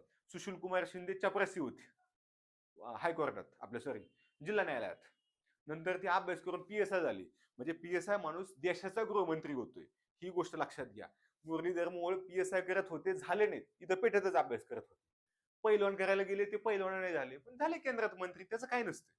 त्या पुढच्या गोष्टी पुढे सोडून द्या. आता आपल्याकडे काय आहे की आपण ठरवले की मला ही एक्झाम द्यायची, आता सध्या फुल फोकसने द्यायची. सिलेक्शन झालं, जॉईन करायचं. जॉईनिंग नंतर तुम्ही तुमचा निर्णय घेऊ शकता. नाही झालं तर पुन्हा एकदा तयारी करायची की सोडून द्यायचं, तो पण निर्णय तुम्ही घ्यायचा. पण करायचं तर मन लावून, नाही तर नाही. ठीक आहे. हा, हे झालं. तुम्ही अभ्यासाला बसताना जवळ पेन ठेवा, नोटबुक ठेवा, बुक ठेवा. शांतता ठेवायचीच आपल्याला, जेणेकरून तुमचा फोकस तिकडे राहील. तुम्हाला काय वाटलं की बाबा ह्या मास्तरनं ह्या बाईने असं सांगितलं, लिहून घेतले 2 शब्द लिहून घेतल्यामुळे तुमचा फोकस तिकडे राहतो. काय सांगतोय ओके. नाहीतर तुम्ही जर नुसतं असं लेक्चर लावले आणि बघतायत नुसतं बातम्या लावल्यासारखं किंवा मालिका चालू आहे, काहीही अर्थ नाही. एखाद्याने जोक सांगितला, तो जोक तुमच्या फायद्यासाठी सांगितलेला आहे. आम्ही काही जोकर नाहीत. आलं का लक्षात? तुमच्या फायद्यासाठी सांगितलंय किंवा आम्ही तुम्हाला शिव्या घालण्यासाठी इथं आलेलो नाहीत. परंतु तुम्हाला मधून-मधून वेगळ्या भाषेत मोटिव्हेशन देणं, वेगळ्या भाषेत सांगणं हे तुमच्या फायद्याचं असतं. तुमच्या शिक्षकांनी सुद्धा आधी हेच केलेलं आहे, की तुम्हाला 2 फटके दिलेत. तुम्हाला कुठेतरी शाळेच्या बाहेर काढले. तुमच्या आई पण तुम्हाला 2 फटके दिलेले आहेत. चांगलं पण म्हणले, तुमच्यासाठी टाळ्या वाजवल्यात आणि तेच आम्ही इथून ऑनलाईन करतोय थोडक्यात. ओके? टेन्शन घ्यायचं नाही. सिलेक्शन होतंय, पण मन लावून केलं तर. लक्षात घ्या बघा, मी काय काय काय लय भारी नव्हतो आणि भारी असतो तर मी सांगितलं आधीच, मी IIT ला एम्सला गेलो असतो. झालं नाही. सरळ सरळ आपली गप फार्मसी केली, फार्मसी झाली, अभ्यासाला लागलोय. अभ्यासाला लागल्यानंतर 4 महिन्यात पूर्वपरीक्षा होती, ती झाली. त्यानंतर 4च महिन्यात तुमची मुख्य परीक्षा होती, एक्झाम दिली, सगळा अभ्यास केला. 10 महिने फिजिकलला अभ्यास लागत नाही, मुख्यला आपल्या मुलाखतीला अभ्यास लागत नाही. त्याच्यानंतर पुन्हा अभ्यास चालू केला तो राज्यसेवेसाठी. आता कोणालाही कसं असतं की पहिल्या अटेम्प्टला तुम्ही जर 22व्या वर्षी पीएस झाले, कोणाला काय वाटतं अजून 2 वर्ष जाऊ द्या, डीवायसपीस होऊन दाखवतो, असं प्रत्येकाला वाटत असतं. प्रत्येकाचे स्वप्न असतात. ठीक आहे. तिथेही आम्ही मुलाखतीपर्यंत गेलो. असं नाही की बाबा पीएसआय कोणी होते, कोणी नाही होत, मग का नाही होते तू, असं पण आहे. ठीक आहे. म्हणजे बारीचा विषय नाही, परंतु प्रत्येक गोष्टीला कष्ट लागतातच शेवटी. आणि हेच आपल्याला शिकायचंय. गोष्ट छोटी आहे पण मोठी आहे. ओके, शक्तिमानवाले. आता अडथळे काय काय येतात बघा. तुमचे नातेवाईक, तुमचे शेजारी, तुमची फॅमिली आणि तुमच्या गप्पा, तुमचा मोबाईल, सगळ्या वस्तू तुमच्याच आहेत. ह्याचा उपयोग कसा करायचा? मी जेव्हा अभ्यास करायचो, आई वडील शेतात काम करायचे, माझ्या समोर करायचे, झाडाखाली मी बसलेलो असायचो, लिंबाच्या झाडाखाली. काहीही नव्हतं. एखादी बाज असायची, एक प्लास्टिकची खुर्ची, सगळ्या घरात मिळून एकच चेअर असायची, ती पण मी वापरायचो. समोर आई वडील जेव्हा शेती करायचे तेव्हा मी माझा अभ्यास करायचो. मला 2 ऑप्शन होते. एकतर त्यांना मदत करणं त्यांच्या त्यांच्या कामामध्ये, किंवा माझा अभ्यास करणं. नाही तर मग गाव सोडून अजून पुण्यात जाणं पुन्हा एकदा. मी निवडलं की गावाकडे राहिल्यामुळं माझा पुण्याचा खर्च वाचतोय. मेसच्या पैसे तिथं मी चांगलं खातोय. घरी चांगलं खायला मिळते, पाहिजे तेव्हा झोप येते, पाहिजे तेव्हा उठता येते. कपडे धुवायचं काम नाही, स्वयंपाक बनवायचं काम नाही, आज मेस बंद आहे का त्याचं टेन्शन नाही. आणि सगळ्यात महत्वाचं, त्यांचं जर काम कायमचं थांबवायचं असेल तर मी पुढच्या 5-6 महिने मन लावून काम केलं तर त्यांचं काम थांबेल, हे मलाही माहिती, तुम्हालाही माहिती. आता तुमच्यापैकी बहुतेकांचे आई वडील एक तर शेतकरी असतील, तर एखादा छोटा मोठा जॉब असेल किंवा छोट्या मोठा काहीतरी दुकान बिकान असेल. ह्याच्या पलीकडे मला नाही वाटत की तुमच्यापैकी कोणाच तरी बाप कलेक्टर आहे आणि त्याच्या घरी 10-20 कोटी बँकेत पडलेत, असं कोणीही नाही. म्हणजे सगळे जे आहेत ते असेच आहेत किंवा मी कसा बसा इथपर्यंत आलोय. आता मला एखादी पोस्ट काढायची, मला दुसरा उपाय नाही. मला जर कलेक्टर व्हायचं तरी सुद्धा मला सध्या जॉबची गरज आहे आणि जॉब करूनच मी कलेक्टर होणार आहे. ठीक आहे. त्याच्यामुळे त्याचंही टेन्शन घ्यायचं नाही. हे जे तुमचे नातेवाईक आहेत, मित्र आहेत, हे काय करतात माहिती का, हे त्यांचा उद्देश असा नसतो की तुमचं सिलेक्शन होऊ नये.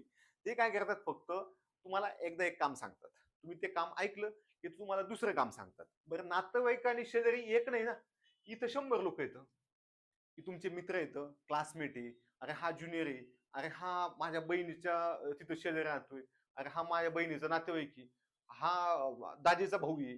अरे बाबा कोणाला वेळ देतो रे, तुझी लिस्ट केवढी आहे, तू का आमदार बिमदार होणार आहे का, त्यांचं काय मत मागायचं का आपल्याला, नाही मागायचं.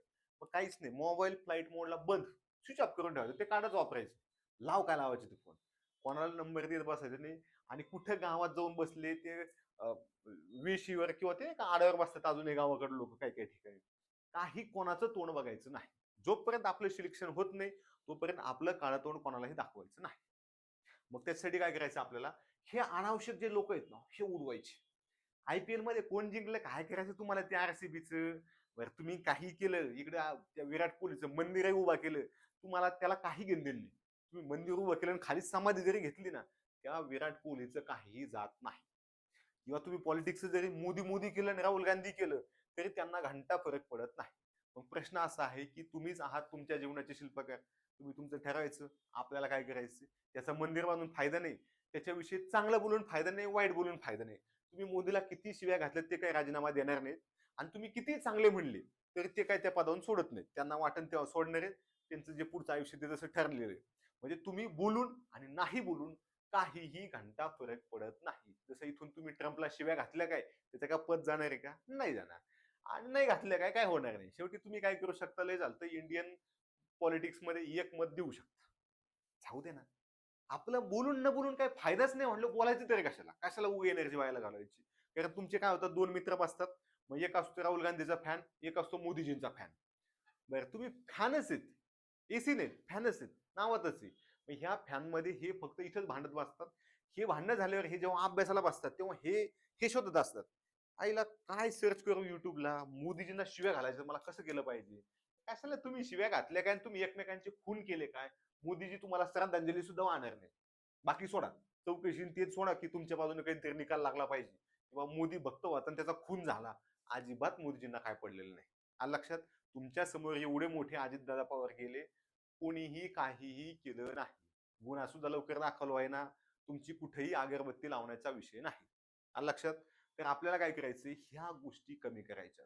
तुम्ही गप्पा मारल्या कुठल्याही गावातल्या पॉलिटिक्सवर मारा, देशाच्या नाही तर ट्रम्पला शिव्या घाला, त्या गप्पा कामाला येत नाहीत. पण कामात अडथळा कशा आणतात, तुम्ही अभ्यासाला बसता आणि मग तुम्हाला लोकसत्ताचा संपादकीय दिसतो, काय तिकडे युद्ध चालू आहे, इराण इराक युद्ध, अणुबॉम्ब.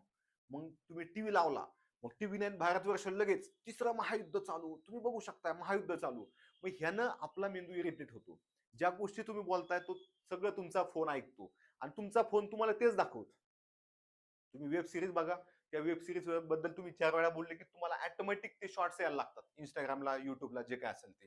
त्यानं तुमचा मेंदू बधीर होतो. कोणते तरी 4 सोडून 5 टेलिग्राम चॅनल जॉईन करा, बाकीचे सगळे सोडून द्या. एक विषय. दुसरा विषय, व्हॉट्सअप ग्रुप जे 2-3 कामाचे आहेत ते जॉईन करा, बाकीचे काहीही गरज नाही.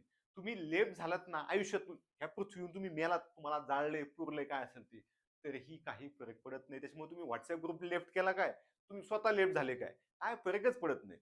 कारण तुम्ही स्वतःसाठी करत असताय आणि स्वतःसाठीच केलं पाहिजे, कोणीही इतरांसाठी करत नाही. तुम्हाला जे वाटतं ना आई वडील माझ्यासाठी करतात, आई वडिलांचा सुद्धा त्याच्या मागे स्वार्थ आहे की माझा मुलगा माझी मुलगी नोकरीला लागल, मुलगी असेल तर माझा हुंडा द्यायचा प्रश्न वाचेल, उद्या ती नोकरी लागली तर मला कधीतरी चांगले कपडे मिळतील, कधीतरी इकडे तिकडे फिरवण, किंवा तिचा लग्नाचा खर्च कमी होईल, तिला पण चांगलं स्थळ येईल. हे असे त्यांचे छोटे छोटे उद्देश असतात. परंतु ह्याच्या मागे त्यांचा सुद्धा स्वार्थ असतो की मला काहीतरी मिळेल, माझा मुलगा नोकरी लागल्यावर मला कमीत कमी म्हातारपणाला दवाखान्याचा खर्च वाचेल, मला तो 4 गोष्टी सांभाळेल, लक्ष देईल, मला काय अडचण आली तर तो उभा राहील, मला म्हातारपणाला तो उचलून काठीनं काहीतरी चालवेल, नाही का. असे सुद्धा त्यांचे त्याच्या मागे स्वार्थ असतात की माझा मुलगा नोकरीला लागल्यामुळे मला काय फायदा होणार आहे. ठीक आहे, आणि ते असावेत, प्रत्येकाचे असतात. प्रत्येक नात्यात स्वार्थ असतो आणि तो असलाच पाहिजे. ठीक आहे. गप्पा मारू नका बाबांनो, काही करा. आई असेल वडील असेल, 2 मिनिटं बोला, गरज असेल 15-20 मिनिटं बोला, पण नको त्या विषयावर. आणि त्यातल्या जिथं वाद होऊ शकतात, भावकीसोबत वाद येत ना, त्यांना सांगायचं बघा तुमचा वाद इकडे आहे ना, ओके, नंतर मोजून घेऊ आपण, आपलं सिलेक्शन झालं का, पैसा आला का, आपण ते मोजणाऱ्यांना बोलू, महसूलचे लोक ते तुमचे कशाचे असतात, मोजा भरणारे, त्यांना आपण सगळ्यांना बोलून घेऊ, ते सगळं व्यवस्थित होईल. सध्या फोकस फुली अभ्यास आहे का अभ्यास. तुम्ही आठवून बघा मागच्या 8 दिवसात तुम्ही ह्या लॉकवर सगळ्यात जास्त वेळ व्हायला घालवलाय, ह्या गोष्टीवर. मोबाईल अनावश्यक किती वेळा बघितला, स्क्रीन टाइम बघा तुमचा, नसेल ते ऍप घ्या स्क्रीन टाइम मोजायचं की कुठं किती वेळ व्हायला घालवलाय. किती लोकांसोबत किती तास गप्पा मारले सकाळपासून आठवून बघा तुम्ही, किती खरंच मी किती तास गप्पा मारले बरं, त्यातून मला काहीच निघालं नाही. अशा किती गप्पा आहेत, गप्पामधून काहीही निघत नाही. ठीक आहे. पण अभ्यासाला मात्र अडथळा येतो. तुम्ही अभ्यासाला बसले की तुम्हाला ते आठवणार म्हणजे आठवणार. तुमची फॅमिली आहे, तुमच्या फॅमिलीत लोक आहेत, पण तुम्ही काय केलंय मग आईसोबत वेगळं डोकं लावायचं. हा, मग ते मावशीचं असं झालं का, मग ते मामाच्या मुलीचं काय झालं, अबे तुला काय करायचंय, तुला नाही देणार तो मामा मुलगी, दुसऱ्यालाच देणार आहे, कारण तू अभ्यास करत नाही ना. मामाला माहिती आमचा भाचा कामाचा नाही. मग ते मामा काय म्हणते की बाबा तुला देणार तर नाही मी. मग तुम्ही बसल्या बसल्या टिंगल्या उडवायच्या कोणाच्या तरी नातेवाईकाच्या, हे चांगलंच नाही, ही चांगलीच आहे, ही लईच चांगली आहे. मग ती आज चांगली उद्या वाईट होती, आज वाईट होती उद्या चांगली होती. हे असं चालूच असतं सर्कल. जसं पॉलिटिक्स मध्ये तुम्ही बघताय की हे एकेकाळी एका पक्षात होते ना, आता किती विरोधक झाले, आणि जे विरोधक होते ते सोबत आलेत. तसंच असतं आपल्या समाजामध्ये. आता तुमचं वय कमी आहे, कदाचित तुम्हाला ते भविष्यात जाणवेल की ज्या नातेवाईकाचं ना आपलं जमत नव्हतं, आता तर आपण सोबत आहेत. आणि जे आज सोबत आहेत त्यांचं जमत नाही, सख्या भावासोबत नंतर जमत नाही. बहुतेक 80% लोकांचं दोन सख्या भावामध्ये अजिबात जमत नाही. पण त्यांचं वय 25-30 होईपर्यंत लय जमतं, एकदम राम लक्ष्मण. आणि एकदा वनवास संपला, 4 पैसे यायला लागले की कुत्र्यासारखे भांडणं. मग कोणी कोणाकडे जात पण नाही. ठीक आहे. तर हे नातेवाईक शेजारी बंद करून टाका. वेळ व्हायला जातोय. हे आले की आपलं काहीही न बोलता कोणी काही म्हणन गप बसायचं. हे बघा, नावं तर मोदीला ठेवतायत, नावं ट्रम्पला ठेवतायत, नावं राहुल गांधीला ठेवतायत. तुम्हाला का नाही ठेवायची? उलट तुम्हाला कमी लोक नाव ठेवणार आहे. जेवढे नावं लोक जास्त ठेवतील याचा अर्थ तुम्ही तेवढे मोठे झालेले आहात. म्हणून यांना मोकळ्या मनात नावं ठेवू द्या, काही फरक पडत नाही. लोक रामाला नावं ठेवतात, आलं का लक्षात? मग ते समजून घ्यायचं तुम्ही. पैगंबराला ठेवतात, गौतम बुद्धाला ठेवतात, आंबेडकरांना ठेवतात, गांधीला म्हणतात काहीतरी, ज्यानं भारताचं वाटोळं केलं. यांना घंटा इतिहास माहित नाही, परंतु त्यांचा त्यांचा प्रश्न असेल. आपलं काय करायचं, आपल्याला वाचायचं. तुम्ही गांधीजींचे विरोधक असाल तर लय गांधीजींना डोकं बसून घेतले असेल. आपल्याला जो इतिहास आहे तेवढाच वाचायचा आहे, गांधीजीवर पीएचडी करायची नाही. ठीक आहे. अशा पद्धतीने आहे. आता तुमचे काही डाऊट असतील तर सांगा. एक जणांनी विचारले की बाबा जॉब करून होईल का? जॉब करून होतो, परंतु सगळ्यांनीच वेळ वायाला घालवायचा नाही. वेळ मिळाला की वाचायचं. त्याच्यातून तुम्हाला मधून मधून बोर होणार आहे, खूप बोर होणार आहे, की असं वाटतं उगाच लावलं राव, नाही का, उगाच फॉर्म भरायचा आणि लगेच मी इकडे आलो स्पर्धा परीक्षेमध्ये, असं तुमचं होणार आहे. अशा वेळेस प्रश्न सोडवायचे. प्रश्न सोडवा, टॉपिक नुसार सोडवा किंवा पीवायक्यू सोडवा. 40 स्कोअर येऊ द्या 100 पैकी, 30 येऊ द्या, 80 येऊ द्या, एखाद्या पेपरला काही फरक पडत नाही. कोणाला किती पडलेत ह्याचा विचार अजिबात करू नका. ओके. आपला आपला जे आहे ते व्यवस्थित करायचंय. आता ह्या बॅच मध्ये तुम्हाला ओल्ड तलाठी बॅच म्हणून एक फोल्डर उपलब्ध होईल.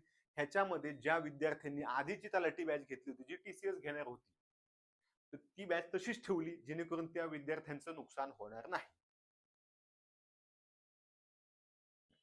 हा, आता एक मुलगी आहे की तिचं फॅमिली डिस्टर्ब खूप होतंय, पण ऑप्शनच नाही. त्यात मुली जेव्हा सासरी जातात तेव्हा तिला म्हणता येत नाही की बाबा तू पाहुणा आहेस आमच्याकडे येऊ नको. आता हा जेन्युइन प्रॉब्लेम आहे. अशा वेळेस काय करायचं, त्यातल्या सांगायचं की नाही माझी एक्झाम आत्ता आली 15 दिवस, असं काहीतरी सांगायचं की दर 15 दिवसाला महिन्याला एक्झाम आहे. काहीतरी कारण सांगा, कुठले तरी फॉर्म भरा. शक्य असेल तुम्हाला जर फॅमिलीपासून लांब राहणं पॉसिबल असेल तर ते सुद्धा व्यवस्थित करा. ओके. हा, स्कोअर कमी आला किंवा जास्त आला टेन्शन घेऊ नका. शेवटी आम्हाला कधीतरी 25-30 स्कोअर यायचा. आम्ही कुठेतरी त्या कंबाईनला 70-72 पर्यंत पोहोचलो, आणि सगळ्यात महत्वाचं स्कोअर तुमचा तसाच ऑनलाईन राहतो. मी इकडे 72 म्हणलो तिकडे मला 42 पडलेत, चालत नाही, लगेच कळत. आता पूर्वाचा सुद्धा स्कोअर येतो, मुख्यचा येतो, मुलाखतीचा येतो, कोणी कुठे दिवे लावलेत सगळे येते. त्याच्यामुळे आता लपवण्याचा काही विषय नाही. हा, बुक बद्दल तुम्हाला सांगतो की आपलं जे जीकेचं बुक आहे ते आपलं येते, जे एमपीएससी ला धरून असणार आहे. त्याच्यामध्ये स्टेट बोर्डचं सगळं असणार आहे. आणि ह्याच्यामध्ये आम्ही जीकेचं नावच दिले ब्लॅक बुक. सगळा फ्रंट तुम्हाला हे असणार आहे. तुम्ही जे आता मार्केटमध्ये ठोकळे बघताय, त्या ठोकळ्या सगळ्या ठोकळ्यांपेक्षा एकच बुक, कारण मला वाटत नाही सरळ सेवेला तुम्हाला वेगळं काही घेण्याची गरज पडेल. तुम्हाला जीकेचा जवळपास चालू घडामोडी वगळल्या तर आउट ऑफ मार्क देईल अशा पद्धतीने जीकेचं मास्टर बुक बनवलंय. त्याला नाव सुद्धा मास्टर बुक दिलेलं आहे. पुढच्या 15 दिवसामध्ये 1 जुलैच्या आधी तुम्हाला उपलब्ध होईल. ठीक आहे. हे झालं. ह्याच्यानंतर तुमच्याकडे इंग्लिश साठी जे पुस्तक तुम्हाला वाटते की हा ह्याची भाषा मला सोपी वाटते, पाल्यान सुरी घ्या, महेश पाटील घ्या, बाळासाहेब शिंदे घ्या किंवा एम जे शेख घ्या. आपलंही येते, त्याला एक तुम्हाला 15 दिवसात उपलब्ध होईल. पण जर तुमच्याकडे सध्या असेल तुमच्याकडे जे आहे तेच वाचा. हळूहळू जशी गरज पडेल तसे एका विषयासाठी आपण दुसरा सुद्धा बुक घेऊ. गणित बुद्धिमत्ता पण जे आहेत, अंकलिकी असेल, कोणाला वसे आवडते, कोणाला ढवळे आवडते, जे आवडेल ज्याची भाषा तुम्हाला सोपी वाटेल एकदा त्याची आवड लागू द्या. जर तुम्हाला एक बेसिक पुस्तक कळलं असेल, सगळं वाचून झालं एकदा दोनदा, मग दुसऱ्या पुस्तकाकडे वळा. पुस्तक कुठलंही वाईट नसते. ठीक आहे. त्यानंतर मराठीचं आहे. मराठीचे आपल्या क्लास नोट मार्केटमध्ये उपलब्ध आहेत. क्लास नोट मराठीचे जे आहेत ते खरंच खूप चांगले आहेत. पण तुम्हाला जर वाटतंय की नाही मला आहे माझ्याकडे मराठीचे XYZ पुस्तक, वाळंबे आहे, शिंदे आहे किंवा अजून कोणाचं आहे, तर तुम्ही ते सुद्धा वाचू शकताय. ओके. हा, ठीक आहे.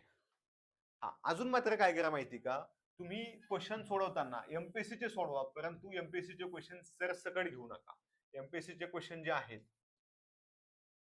ह्याच्यामध्ये वन लाईनर किंवा छोटे छोटे लहान क्वेश्चन घ्या, जेणेकरून तुमचा अभ्यास होईल एकदा तुम्हाला. आणि सोपे, लहान आणि सोपे दोन गोष्टी आहेत. एकदम मोठ्या क्वेश्चनच्या नादी लागू नका स्टार्टिंगला. जसं जसं तुमचा अभ्यास होईल, जशी जशी तुमची काठिण्य पातळी वाढत जाईल, तसं तसं तुम्हाला पण अंदाज येईल. तोपर्यंत बाकीच्या गोष्टी सुद्धा अपडेट होत आहेत, त्याचं अजिबात टेन्शन घेऊ नका. की तुमचे MPSC झालेले जे प्रश्न आहेत मग ते चारही विषयाचे आपल्या, परंतु छोटे छोटे सोपे सोपे तुम्हाला सोपे वाटणार आहे. सोपे म्हणजे तुम्हाला सोपे वाटणार आहे. आणि वन लाईनर मध्ये आहेत किंवा एकदम दोन लाईन मध्ये आहेत, मग खाली त्यांनी अबकडे विचारले, तशी तुम्हाला प्रॅक्टिस झाली पाहिजे. ह्याच्या पलीकडे लगेच नवीन विद्यार्थ्यांनी जाऊ नका. आणि जे जुने विद्यार्थी ज्यांचा ऑलरेडी अभ्यास आहे, तर अशा विद्यार्थ्यांनी मात्र थोडी काठिण्य पातळी वाढवू शकता. टप्प्याटप्प्याने जा, स्टेप बाय स्टेप जा. अचानक तुम्ही जो घटक एकदम अवघड वाटतोय तो घेतला तर त्याच्यामध्ये तुमचा वेळ जाईल, तुमचा कॉन्फिडन्स कमी होईल, तुम्हाला वाटेल स्वतःलाच की काय माझं काय होणार नाही असं वाटतं. आणि मग वेळ घालवतो माणूस तिकडे तिकडे, पाहुणे रावळे नातेवाईक, आणि मग अजून गेम फसत जातो, गाळात फसत जातो माणूस. त्याच्यामुळे काय करायचं, सध्याच्या कंडिशनला सोपं आहे ते आधी घ्यायचं आणि सोप्याकडून जे अवघड वाटतंय तिकडे जायचं आहे. म्हणजे ह्यानं काय होईल, तुमचा इतिहास चांगला आहे, सोपा आहे, तुम्हाला इतिहास वाचायला इंटरेस्ट येतो, तर पटापट इतिहास वाचून होईल.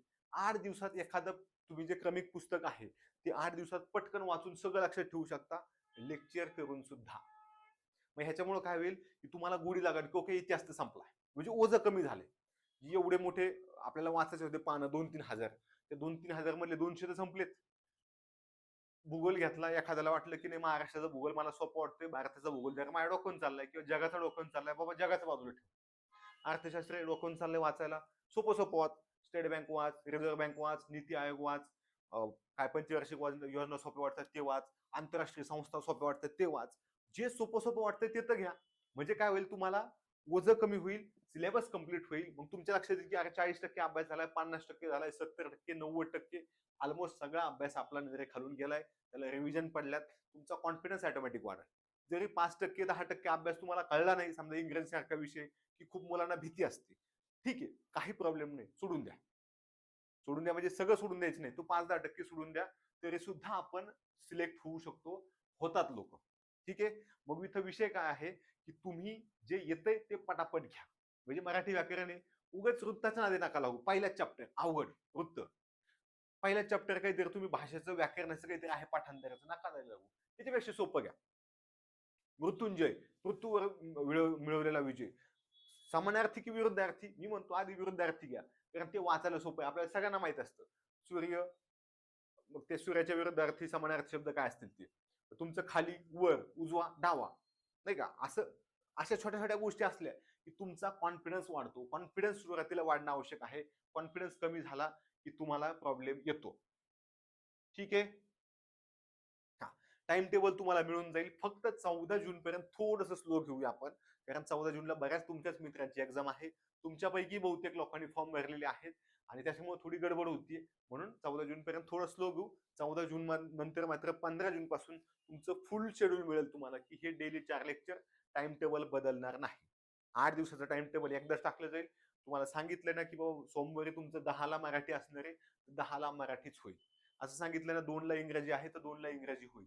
विषयाबद्दल अजिबात टेन्शन घेऊ नका. सगळे शिक्षक लोक चांगले आहेत, चांगल्या पद्धतीने शिकवतील. आणि तुम्हाला अडचण आली तर आपल्याकडे ते ऑप्शन आहेत की बाबा आम्हाला ह्यांच्याशी बोलायचंय, आम्हाला हे घटक कळले नाहीत. ओके. सुशांत सर जरी UPSC पास झालेले असले, इंग्रजीचा जो अवघड विषय त्याच्यासाठी सांगतोय, माणूस कोल्हापूरचा आहे, 90 शिकले असेल तरी शेतात बसूनच पुढचा अभ्यास केला, युपीएससीतून सिलेक्शन आहे आणि अगदी आपल्या ग्रामीण भाषेमध्ये तुम्हाला व्यवस्थित सांगितलं जाईल. टाइमपास, कॉमेडी आणि काहीतरी इल्लू पिल्लू सांगून तुम्हाला होणार नाही. सगळं व्यवस्थित सिस्टमॅटिक नियमानुसार सोप्या भाषेत सोप्याकडून अवघडाकडे शिकवलं जाईल. ठीक आहे, कशाचंच काही टेन्शन घेऊ नका. थोडं इंग्रजीचं टेन्शन मात्र विद्यार्थ्यांना असतं, तर तुम्ही आपल्या माणसावर सोडून द्या. ओके, ठीक आहे. हा, टेस्ट तुम्हाला ऑफलाईनच देऊ, जेणेकरून तुम्हाला तिकडची सवय होईल. तुम्ही तुमचे प्रिंट काढा, काही काढा. पण जर तुम्हाला टेस्ट आपण ऑनलाईन ठेवली तर तुम्हाला फक्त रँक कळणार. आता जे जुना विद्यार्थी ती बिचारा प्रत्येक टेस्टला टॉपर येईल आणि मग त्याचा काय व्हॅल्यू राहत नाही तेवढा. त्याच्याऐवजी जर आपण असं केलं की बाबा तुम्हाला आम्ही पीडीएफ दिली, तर तुम्हाला एक्झाम मध्ये पीडीएफ असणार आहे, पेन पेपर मोड. तुम्हाला अशी प्रिंट दिली जाईल आणि तुमची तुमची प्रिंट सोडवायची. तर इथं सुद्धा तुम्हाला तीच सवय पाहिजे. जर एक्झाम टीसीएस घेणार असेल, ऑनलाईन असेल, तर आपण ऑनलाईन शिकवणार. ठीक आहे, ऑनलाईन तुम्हाला टेस्ट दिली असते. आता हे बघा, सतीश गावडे कुठल्या तरी जुन्या बॅचचं दिसते. तुम्ही युट्यूबला लेक्चर बघा, ऍपमध्ये तुम्हाला दिसतील, त्याचा तुम्हाला 100% फायदा होईल. इंग्रजीचं टेन्शन घेऊ नका. इकडं मराठीचे कुठे गेले? हा, मराठीचे तेजस सर नाही तिथं.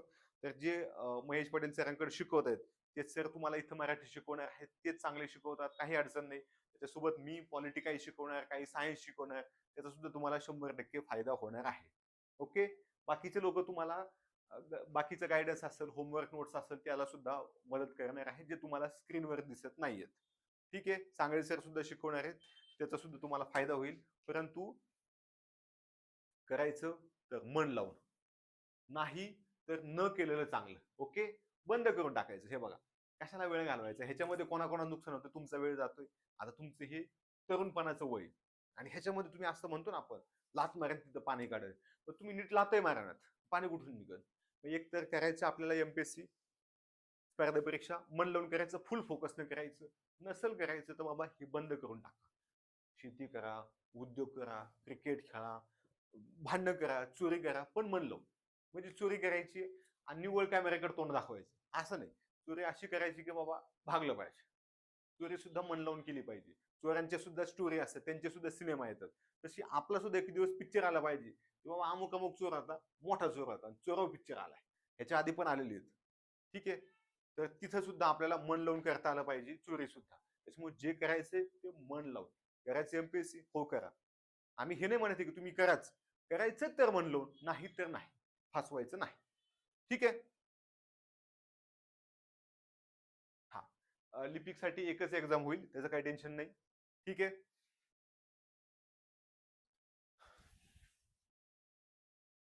चला, पुढच्या लेक्चरला भेटू. तुम्हाला टाइम टेबल मिळून जाईल. आपण एक व्हॉट्सअप ग्रुप बनवू, पण कोणीही मुलांनी मुलींना मेसेज करू नका, किंवा मुलींचा सेपरेट ग्रुप बनवू. जर मुलींच्या ग्रुपमध्ये कोणी मेल आढळला तर मग चांगला त्याचा व्हिडिओ बनवून टाकू. हा, त्याचं टेन्शन घेऊ नका.